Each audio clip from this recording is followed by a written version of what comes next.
Olá, irmãos e irmãs. É um prazer enorme poder estar me dirigindo a vocês novamente. O irmão Martins, aqui em Laie, no Havaí. E gostaria de apresentar algumas impressões pessoais a respeito do momento que nós estamos vivendo agora, em março de 2020. Justamente em relação às mudanças globais que têm acontecido por causa desse novo tipo de coronavírus, o Covid-19, que ocasionou suspensões de reuniões na igreja, afetou o trabalho nos templos, e acredito que muitas pessoas pelo mundo afora devem estar imaginando todo tipo de explicações para isso.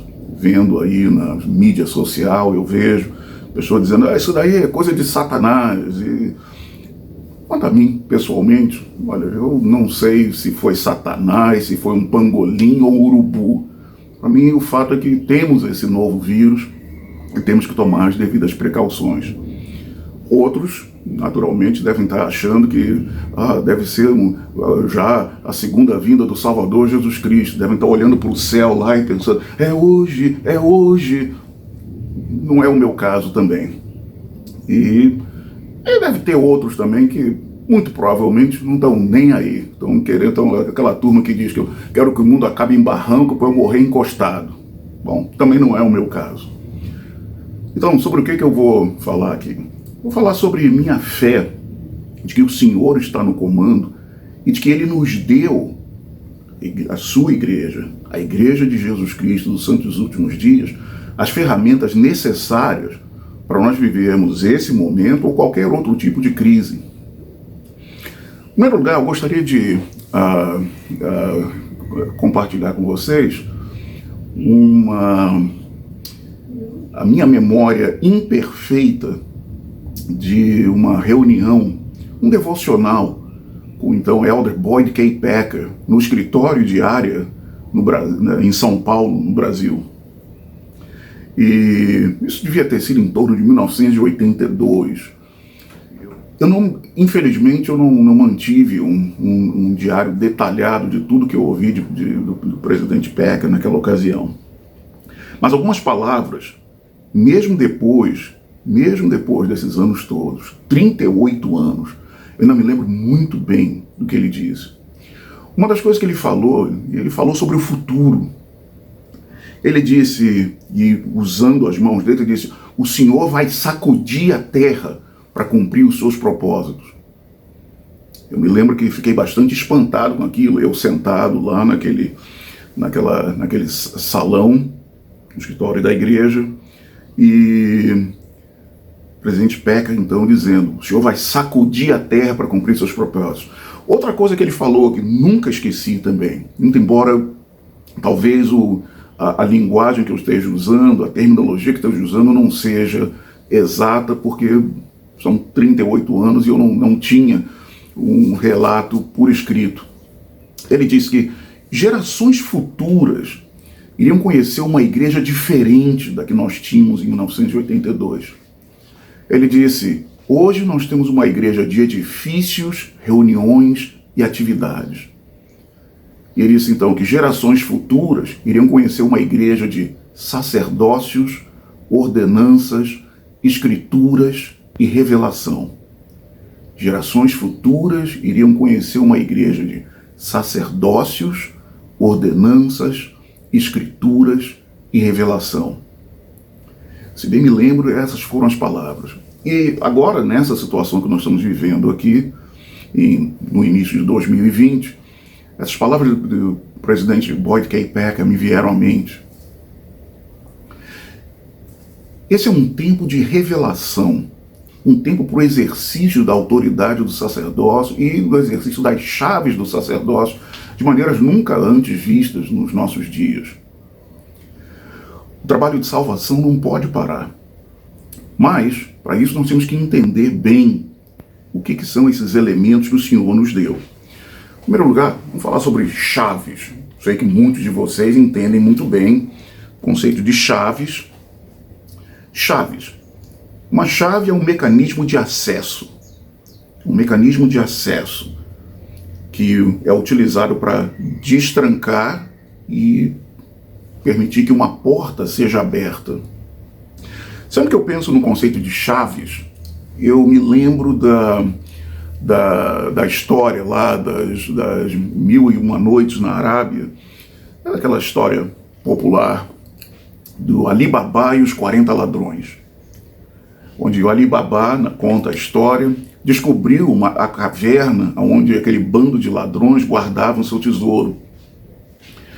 E ele descobriu que a entrada da caverna estava bloqueada por uma rocha, mas essa rocha podia ser aberta com certas palavras-chave, que eram abre-te sésamo. Então, usando aquelas palavras-chave, a rocha se movia e a pessoa então tinha acesso à caverna onde estavam guardados os tesouros. O conceito de chaves do sacerdócio não é diferente. Através das chaves do sacerdócio, o que inclui também as palavras-chave do sacerdócio, nós podemos ter acesso, podemos destrancar portas ou véus, se vocês preferirem, atrás dos quais estão guardadas as riquezas da eternidade. As chaves nos permitem destravar e abrir as portas atrás das quais estão guardadas as riquezas da eternidade. Esse conceito de chaves é muito importante. Nas nossas estacas, nossas aulas dentro da Igreja de Jesus Cristo dos Santos Últimos Dias, o exercício de chaves é limitado àqueles que estão em posições de presidência. Os membros da primeira presidência, do Quórum dos 12 Apóstolos, os 7 presidentes dos 70, presidentes de estaca, bispos, presidentes de quórum.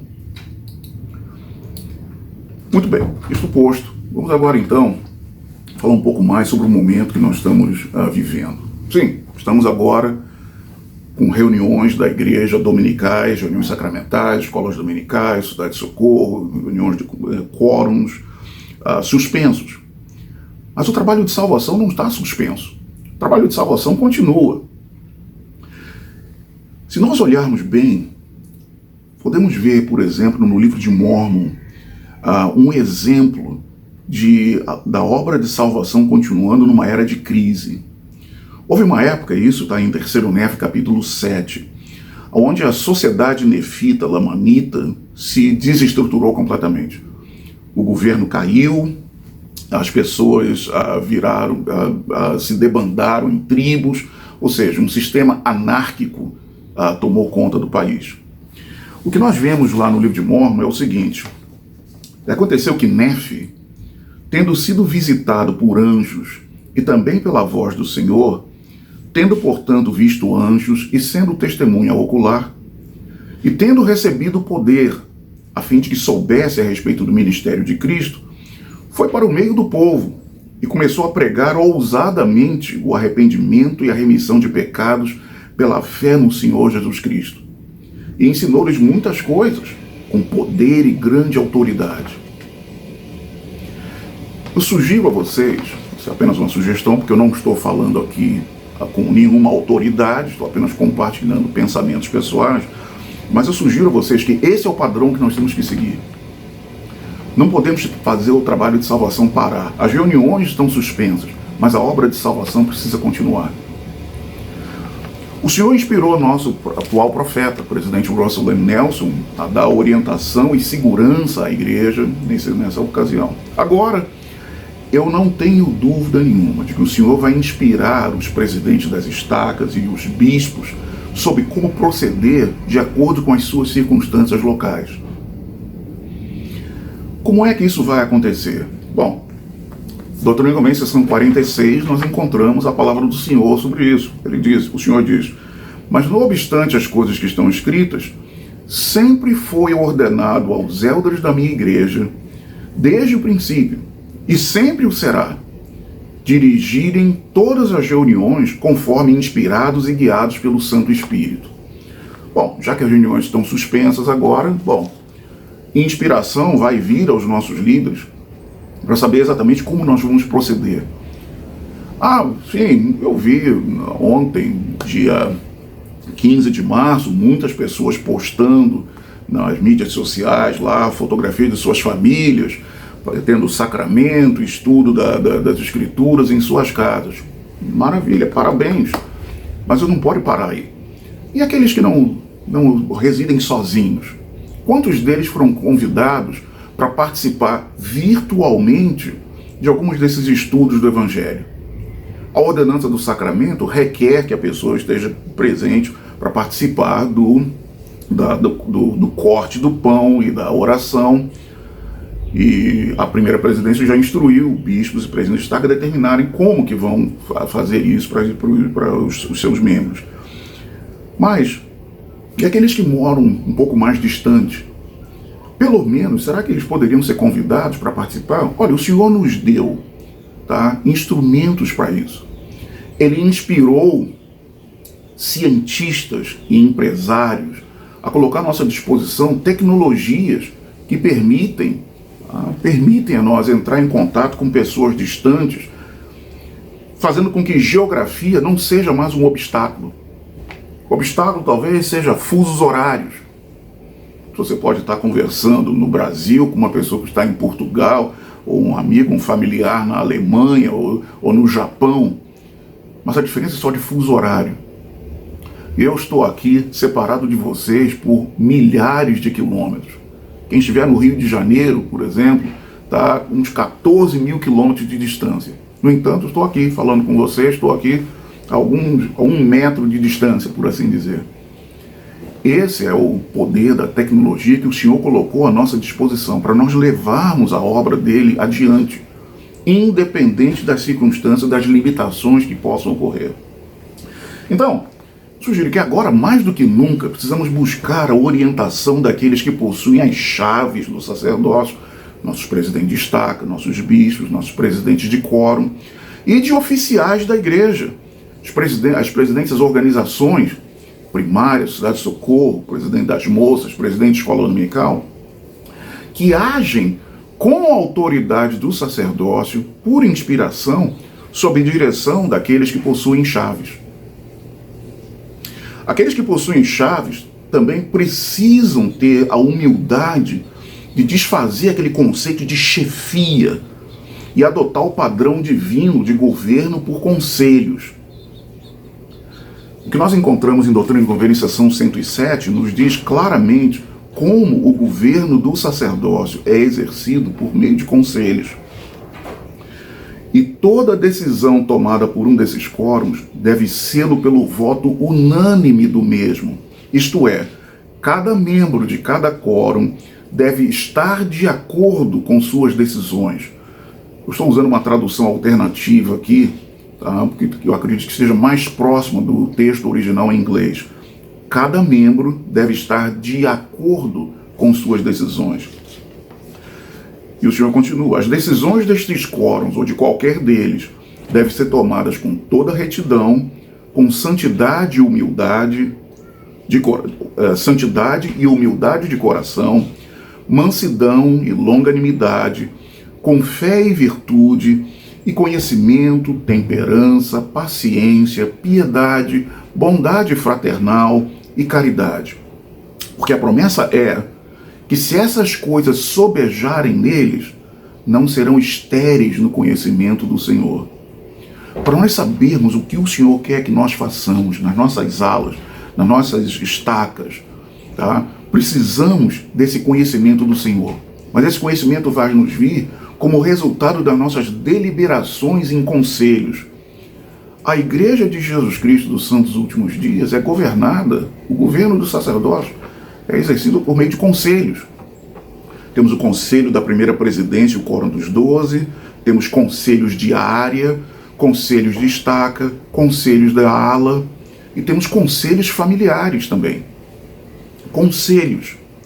Então, aqueles que possuem chaves precisam das sugestões sábias de seus associados, de seus conselheiros, dos presidentes das organizações e dos quórums, para que esses portadores das chaves possam estar preparados para grandes revelações, a fim de guiar as pessoas nas suas estacas e nas suas alas.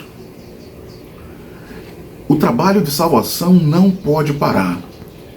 E os conselhos das alas, os conselhos das estacas, podem buscar inspiração para dar sugestões sábias àqueles que exercem as chaves do sacerdócio, para que eles possam saber de que formas poderão abençoar as vidas das pessoas em suas circunstâncias locais. Com base nas sugestões recebidas desses líderes, os presidentes de destaque e os bispos poderão buscar inspiração, e por inspiração poderão buscar refinamentos e poder divino para trazer salvação temporal e espiritual às pessoas sob sua responsabilidade. Eu imagino que alguns de vocês são jovens ainda servindo em presidência de estaca, servindo em bispados. Eu sei o que vocês sentem. Eu fui chamado como membro do sumo conselho de uma estaca quando eu tinha 22 anos. Fui chamado para servir como bispo com 28 anos. Minha nossa, que responsabilidade, que medo de errar que eu tinha. Ao trabalhar com os conselhos das alas, com os conselhos da estaca, vocês vão ver que esse medo vai desaparecer. E vocês vão sentir o poder da inspiração que o Senhor vai dar para esses membros dos seus conselhos de estaca e de ala, que vão poder dar a vocês sugestões sábias. Com base nessas sugestões, então vocês vão diante do Senhor, pedir aquela inspiração que vocês têm o direito de receber e vão tomar aquela decisão final. Outra coisa que eu sugiro é que precisamos estudar em detalhes o ministério mortal do Salvador Jesus Cristo e ver não apenas o que ele fez no ministério dele, mas de que forma ele exerceu aquele ministério. Então, ao vermos os exemplos do que o Salvador fez, nós podemos então deliberar no conselho da ala e da estaca e juntos decidirmos de que formas nós vamos seguir o exemplo de liderança do Salvador em nossos chamados, nas nossas alas, nas nossas estacas, nossos ramos, nossos distritos. Olha só o que o Senhor falou. O Salvador disse isso para os seus discípulos, para os seus 12 discípulos nas Américas Antigas. Portanto, levantai vossa luz para que brilhe perante o mundo. Eis que eu sou a luz que levantareis, aquilo que me vistes fazer. Eis que viste que eu orei ao Pai, e todos vós o testemunhastes. E vistes que eu mandei que nenhum de vós se afastasse, mas ordenei que viesseis a mim, para que visseis e sentisseis. Da mesma forma fareis ao mundo. Esse é um momento, e alguns que serviram na missão Brasil, São Paulo Norte comigo, vão lembrar disso. Esse é um momento de, ao invés de ficarmos com temor do coronavírus, ou da situação econômica e de guerras, ou seja o que for, de governos, não, esse é o momento de nós aumentarmos a intensidade da luz divina. Aumentarmos a intensidade da luz divina. O Senhor diz, portanto, que tipo de homens e mulheres devereis ser? Em verdade vos digo que devereis ser como eu sou. Precisamos aprender a agir como o Salvador. O que foi que ele fez? Que precedentes nós podemos ver na maneira como ele exerceu o seu sacerdócio, na maneira como ele ministrou ao povo. E vamos então deliberar com conselhos de alas e estacas sobre o que fazer. E uma promessa importante que nós temos do Senhor. Ele disse também, falando isso para Mormon, ele disse o seguinte: se tiverdes fé em mim, tereis poder para fazer qualquer coisa que for conveniente em mim. E aqui eu estou usando também uma tradução alternativa, que eu creio que seja mais próxima do original em inglês. Se tiverdes fé em mim, tereis poder para fazer qualquer coisa que for conveniente em mim. Eu vou deixar vocês ponderarem sobre essas palavras. Qualquer coisa que for conveniente em mim. nos recordamos da palavra do Senhor, lá no Novo Testamento, no testemunho de João. Eu sou a videira, vós sois as varas. Aquele que está em mim e eu nele, esse dá muito fruto. Tereis poder para fazer qualquer coisa que for conveniente em mim. Temos recursos poderosos. Além da tecnologia que nós temos recursos poderosos. Temos profetas vivos que vão nos dar conselhos, vão nos dar novas instruções de tempos em tempos. Temos as obras padrão. Através das obras padrão, através das escrituras, nós vamos ver modelos, protótipos e precedentes de como o Senhor abençoou seu povo. Não basta apenas a gente ler as escrituras como se fossem histórias. Nós temos que ver naquilo, escuta, tem alguma coisa aqui que eu posso ver que, como o Senhor é o mesmo ontem, hoje e para sempre, tem algum precedente de bênção, tem alguma coisa que Ele fez no passado que eu posso pedir a Ele hoje em dia? Para poder abençoar a vida da minha família, para abençoar a vida daqueles que estão sob minha responsabilidade, no meu chamado na Igreja de Jesus Cristo. Temos nossas bênçãos patriarcais, são declarações proféticas. É como se fosse um livro de Apocalipse individual para cada um de nós. Nossas bênçãos patriarcais contêm orientação para eventos, não apenas eventos do passado, mas eventos atuais e eventos futuros. O poder da palavra do Senhor é tal que aquelas mesmas palavras podem ter significados diferentes à medida que as circunstâncias ao nosso redor mudam. E através do poder do Espírito Santo, nós vamos saber como aplicar aquelas palavras de nossas bênçãos patriarcais às circunstâncias em que nós estamos vivendo. Daí a necessidade de nós relermos nossas bênçãos patriarcais com uma certa regularidade. Também as informações que nós temos na investidura do templo. Para aqueles de nós que estiveram no templo, receberam sua própria investidura, lembrarmos das coisas que ouvimos e ouvimos. Lembrando que o que nós vimos e ouvimos na investidura também são modelos, também são protótipos para a nossa própria vida. São representações simbólicas da nossa vida. E aqueles de nós que não lembram da investidura, peçam ao Senhor ajuda. O Salvador prometeu que o Espírito Santo traria todas as coisas à nossa lembrança. Então, podemos, através das informações que recebemos na narrativa da investidura no templo, ver protótipos, modelos, perspectivas sobre todos os estágios da nossa vida. Então, irmãos e irmãs, nós não estamos abandonados. Esse é um momento de milagres. Sim, é uma época de dificuldades, é uma época de crise, mas aonde há crise? Porque Deus existe, porque pelo fato de Jesus Cristo também existir e ser vivo e ser o cabeça dessa igreja que leva o nome dele, nós não estamos desamparados e nunca vamos estar desamparados. Temos ferramentas poderosíssimas para realizar a obra do Senhor. E eu tenho certeza que isso vai acontecer. Essas são perspectivas e impressões pessoais minhas. Não falo com nenhuma autoridade, mas uma coisa eu posso também adicionar, que é o meu testemunho, de que Deus realmente existe. Ele é o nosso Pai eterno. Ele tem um grande amor por nós. Ele é um Pai amoroso, tem um grande plano de felicidade para todos nós. Para todos nós. Todos os seus filhos. Inclusive aqueles que estão em períodos de sua vida, que estão um pouco rebeldes e tudo. Ele ainda assim ama cada um deles. E os braços deles de misericórdia estão estendidos para todos. E nós somos os representantes deles, para estendermos esse amor de Deus a todas as pessoas. E eu tenho certeza que o Senhor vai nos capacitar. E o Salvador Jesus Cristo vai nos abençoar e também nos capacitar. E através do Espírito Santo eles vão nos inspirar sobre o que fazer, como fazer para atender as necessidades do nosso povo, mesmo numa época de crise como nós estamos agora. Não tenho dúvida nenhuma de que eles irão também orientar e inspirar seus profetas, videntes e reveladores. Irmãos e irmãs, essa é uma época de milagres. Precisamos seguir com confiança em Deus, confiança na veracidade dessas coisas, das Escrituras, do sacerdócio. E eu testifico da veracidade dessas coisas.